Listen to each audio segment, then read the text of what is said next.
الحمدللہ رب العالمین والصلاة والسلام علی سید المرسلین اما بعد۔ بہت سے احباب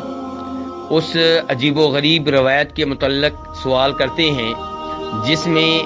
یہ دعویٰ کیا گیا ہے کہ ایک ایسی عورت تھی جو صرف قرآن پاک کے ذریعے لوگوں سے ہم کلام ہوتی تھی۔ اس سے کوئی سوال کیا جاتا تو وہ قرآن پاک کی کوئی نہ کوئی آیت پڑھ کر لوگوں کے سوال کا جواب دیتی۔ کسی سے اس نے کچھ کہنا ہوتا تو قرآن پاک کی آیت پڑھ کر کچھ کہتی، اپنے ذاتی الفاظ میں کوئی بھی بات نہیں کرتی تھی۔ تو گزارش یہ ہے کہ یہ روایت کئی ایک علماء کرام کی طرف منسوب کی گئی ہے۔ مثال کے طور پہ امام ابن عدی اپنی کتاب الکامل فی ضعفاء الرجال اور امام ابو نعیم اپنی کتاب حلیۃ الاولیاء میں اس روایت کو عبداللہ بن داود الواسطی کی طرف منسوب کرتے ہیں۔ وہ کہتے ہیں کہ میں میدان عرفات میں ٹھہرا ہوا تھا، اچانک میں ایک عورت کو دیکھتا ہوں جو کہہ رہی ہے کہ من یہدہ اللہ فلا مضل لہ ومن یضلل فلا ہادی لہ، کہ جس کو اللہ ہدایت دے اسے کوئی گمراہ کرنے والا نہیں، اور جسے اللہ گمراہ کر دے اسے کوئی ہدایت دینے والا نہیں۔ تو عبداللہ بن داود الواسطی اس روایت کے راوی کہتے ہیں کہ میں نے دل میں سوچا کہ لگتا یہ ہے کہ یہ عورت گم ہو چکی ہے، اس لیے یہ آیت پڑھ رہی ہے۔ چنانچہ میں اپنے اونٹ سے اترا اور میں نے اس سے کہا کہ تمہارا کیا معاملہ ہے؟ تو اس نے ایک اور آیت پڑھ ڈالی۔ تو میں نے اپنے دل میں کہا کہ یہ خارجی قسم کی عورت لگتی ہے، حروری قسم کی عورت لگتی ہے جو ہم سے گفتگو نہیں کرنا چاہتی۔ میں نے اس سے سوال کیا تم کہاں سے آئی ہو؟ تو اس نے یہ آیت پڑھ ڈالی، سبحان الذی اسری بعبدہ لیلا من المسجد الحرام الى المسجد الاقصی۔ میں سمجھ گیا کہ وہ کہنا چاہتی ہے کہ میں حج کے لیے آئی ہوں اور مسجد اقصی سے آئی ہوں۔ چنانچہ میں نے اس کو اپنے اونٹ پہ سوار کر دیا اور خود میں نے اونٹ کی لگام پکڑ لی اور میں اس عورت کو وہاں پہ لے جانے لگا جہاں پہ فلسطین کے لوگ موجود تھے، بیت المقدس کے لوگ موجود تھے جہاں سے وہ آئی تھی۔ چنانچہ جب میں ان لوگوں کے بیچ میں پہنچا تو میں نے اس عورت سے کہا کہ میں کس کو آواز دوں؟ تو اس عورت نے 3 آیتیں پڑھ ڈالیں، یا داود انا جعلناک خلیفۃ فی الارض، دوسرے نمبر پہ یا زکریا انا نبشرک بغلام، تیسرے نمبر پہ یا یحییٰ خذ الکتاب بقوہ۔ تو میں سمجھ گیا کہ یہ 3 لوگ ہیں جن کو آواز دینا ہوگی، شاید یہ اس کے بیٹے ہوں گے۔ میں نے ان کو آواز دی تو تینوں سامنے آئے اور کہنے لگے کعبہ کے رب کی قسم یہ تو ہماری ماں ہے، یہ 3 راتوں سے ہم سے بچھڑ گئی تھی۔ چنانچہ انہوں نے اپنی ماں کو اونٹ سے اتارا اور اس کے بعد انہوں نے مجھے بتایا کہ ہماری یہ ماں 30 سال سے مسلسل قرآن پاک کے ذریعے گفتگو کرتی ہے، اپنے ذاتی الفاظ میں گفتگو اس لیے نہیں کرتی کہ کہیں اس کے منہ سے کوئی ایسا لفظ نہ نکل جائے، کوئی ایسا جملہ نہ نکل جائے جو قرآن و حدیث کے خلاف ہو، جس پہ اللہ ناراض ہو جائے، جس پہ حساب کتاب دینا پڑے۔ تو یہ واقعہ جسے امام ابن عدی اپنی کتاب الکامل میں اور ابو نعیم حلیۃ الاولیاء میں روایت کر رہے ہیں، اس کا راوی عبداللہ بن داود الواسطی ایسا راوی ہے جس کے اوپر اعتماد نہیں کیا جا سکتا، جیسا کہ یہ معلوم ہوتا ہے امام بخاری کے الفاظ سے۔ امام دارقطنی نے تو اسے صاف صاف ضعیف، ناقابل اعتماد قرار دیا ہے، اور امام ابن حبان نے بھی کہا ہے لا یجوز الاحتجاج بروایتہ، کہ اس آدمی کی روایات کو دلیل بنانا، ان پہ اعتماد کرنا درست نہیں ہے، جائز نہیں ہے۔ امام نسائی نے بھی اس کو ضعیف، ناقابل اعتماد قرار دیا ہے، اور ان ائمہ کرام کا اس راوی کے تعلق سے یہ تبصرہ دیکھنا ہو تو حافظ ابن حجر رحمہ اللہ کی کتاب تہذیب التہذیب کا مطالعہ کر لیا جائے۔ دوسرے نمبر پہ ایسی ہی روایت امام ابن حبان اپنی کتاب روضۃ العقلاء میں لے کر آئے ہیں، اور وہاں پہ اپنی سند کے ساتھ وہ اس روایت کو منسوب کرتے ہیں امام اصمعی کی طرف، کہ وہ بھی کسی ایسی عورت کا ایسا ہی واقعہ نقل کرتے ہیں، لیکن اس سند میں ایک راوی ہے الغلابی جس کا پورا نام ہے محمد بن زکریا،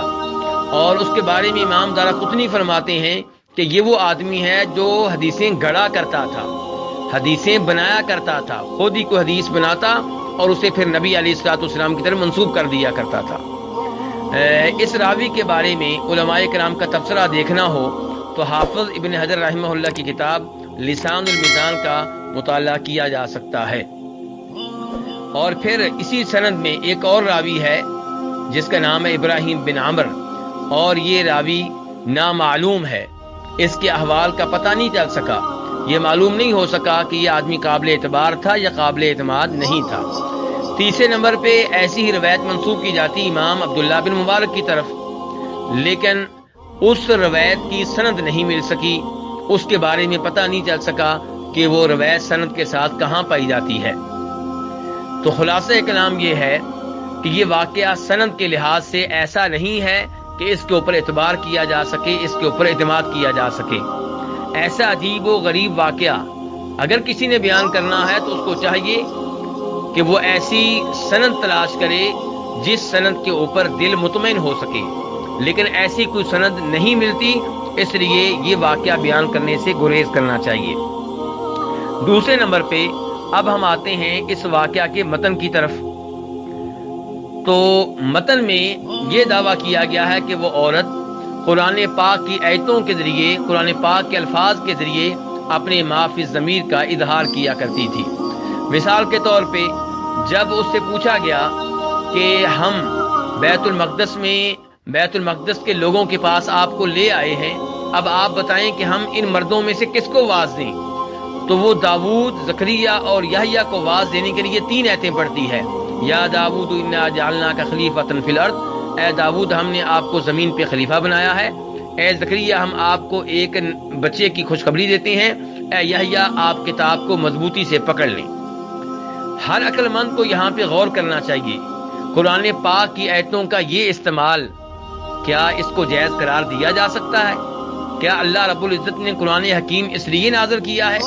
کہ آپ اپنی دنیاوی حاجات کو پورا کرنے کے لیے اللہ رب العزت کی آیات پڑھیں اور اللہ رب العزت اس میں کچھ اور کہہ رہے ہوں، آپ اس سے مراد کچھ اور لے رہے ہوں، اللہ نے کسی اور زکریا کو مخاطب کیا ہو، آپ کسی اور زکریا کو مراد دے رہے ہوں، اللہ نے کہا ہو کہ اے زکریا ہم آپ کو ایک لڑکے کی خوشخبری دیتے ہیں اور آپ یہ آیت پڑھ کے خوشخبری دینے کی بجائے کسی کو تلاش کر رہے ہوں، یہ تو اللہ رب العزت کے کلام کا بہت ہی غلط استعمال ہے۔ اللہ رب العزت نے قرآن حکیم اس لیے نازل کیا ہے کہ اس کی تلاوت کی جائے، اس پہ عمل کیا جائے، اس کے ذریعے تبلیغ کی جائے، اس کے ذریعے شفا لی جائے، اس لیے نازل نہیں کیا کہ اپنی دنیاوی حاجات کو پورا کرنے کے لیے اس کو وسیلہ بنایا جائے۔ امام ابن جوزی رحمہ اللہ اپنی کتاب تلبیس ابلیس میں نقل کرتے ہیں کہ ایک شیخ ہوا کرتے تھے، ایک بزرگ ہوا کرتے تھے ابو اسحاق الخراس، وہ بہت نیک تھے۔ ان کے بارے میں ابن عقیل کہتے ہیں کہ ان کی عادت تھی کہ رمضان کے مہینے میں وہ گفتگو نہیں کرتے تھے، لوگوں سے کلام نہیں کرتے تھے، اگر کوئی بات کرنا ہوتی تو قرآن پاک کی آیتوں کے ذریعے کلام کیا کرتے تھے۔ مثال کے طور پہ جب ان سے کوئی اجازت مانگتا کہ میں آپ کے پاس آنا چاہتا ہوں، اندر آنے کی اجازت دیں، تو وہ یہ آیت پڑھا کرتے تھے ادخلوا علیہم الباب۔ اور جب انہوں نے یہ کہنا ہوتا تھا کہ ان کے لیے سبزیاں خریدی جائیں تو وہ یہ آیت پڑھتے من بقلیہا وقثائہا۔ تو ابن عقیل کہتے ہیں میں نے ان سے کہا کیا آپ سمجھتے ہیں کہ جو کچھ آپ کر رہے ہیں یہ عبادت ہے؟ نہیں، یہ اللہ کی نافرمانی ہے۔ چنانچہ یہ جملہ ان پہ کافی شاق گزرا۔ تو کہنے کا مطلب یہ ہے کہ قرآن کریم اس لیے نازل نہیں کیا گیا کہ آپ اپنی دنیاوی حاجات کے لیے